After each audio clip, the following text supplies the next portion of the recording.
Caitlin Clark's own teammate left her off the MVP list. On national television. Out loud. And 48 hours later, Clark went out and made that decision look like the worst basketball take of the year. If you think you already know how this story ends, stick around, because the stat that closes this video is the one number even Clark's biggest skeptics can't argue with, and I'm not showing it to you until the end. Before we get into it, if you're new here, this channel lives and breathes Caitlin Clark and Indiana Fever coverage, so hit subscribe and turn on notifications so you don't miss what's coming next. Now let's get into it. Let's set the scene. It's Rivals Week.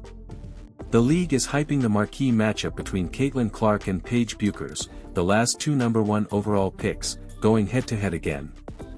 Everywhere you look, it's Clark Bueckers, Clark Bueckers, Clark Bueckers.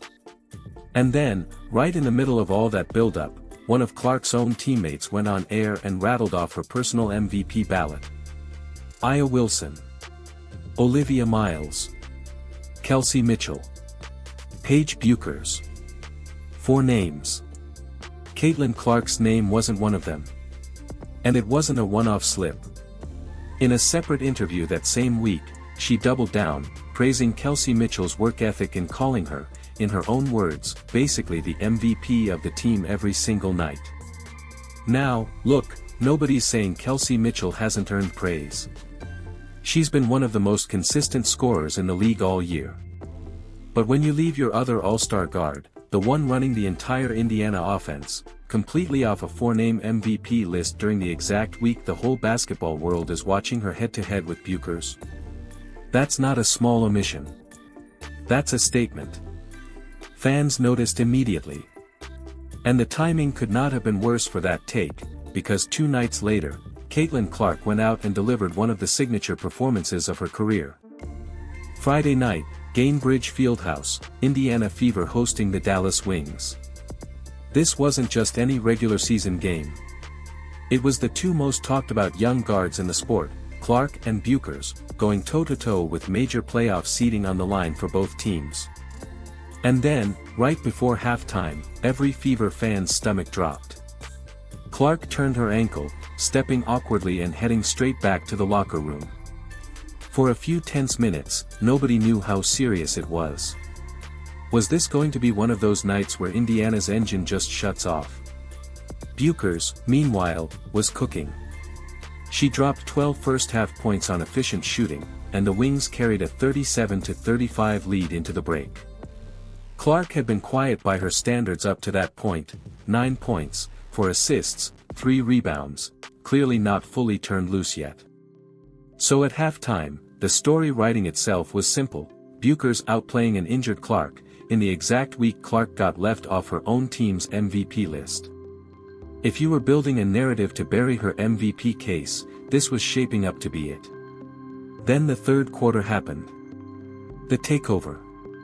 Clark came out of that locker room and just erased the deficit by herself.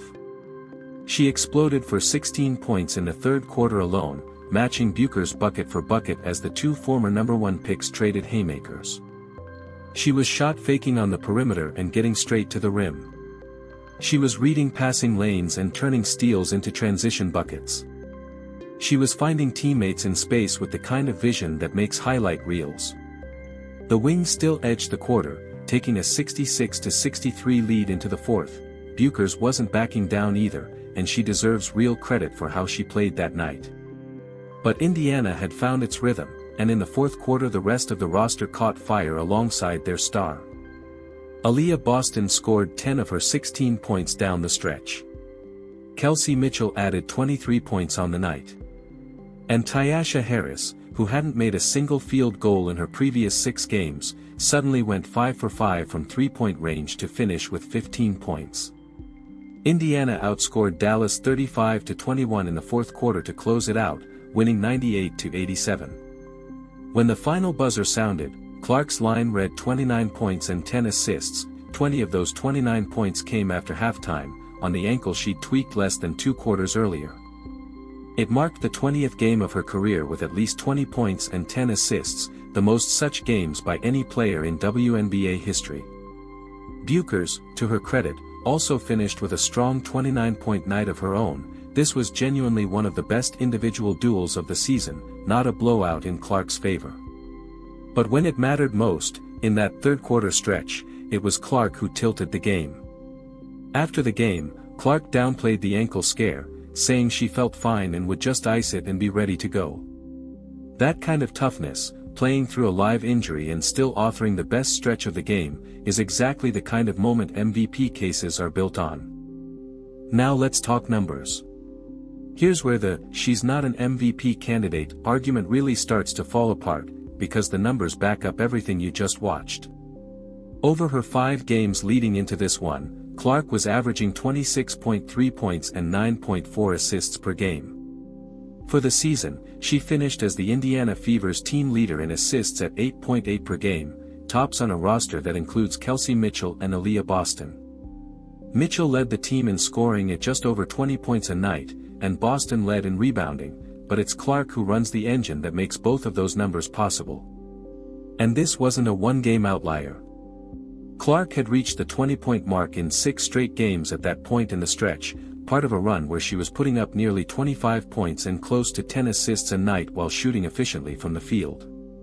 Zoom out further and the resume gets even harder to ignore. This is a player who, in her very first WNBA season, finished 4th in MVP voting despite her rookie team going 0-5 to start the year. She's since become the fastest player in league history to reach major career assist milestones. She holds the record for most games in WNBA history with at least 25 points and 10 assists. And now she's doing it while also fighting through injuries that would have shut a lot of players down for the year. So when you actually lay out the stat sheet next to the highlight package from that Wings game, the "she's not a real MVP favorite" argument doesn't just look wrong. It looks like it was written before anyone bothered to check the numbers. Where the real MVP race stands.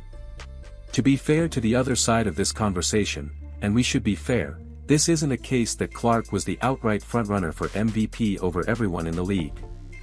Aliyah Wilson had an outstanding season by every measure, leading the league in scoring and blocks and anchoring one of its best defenses.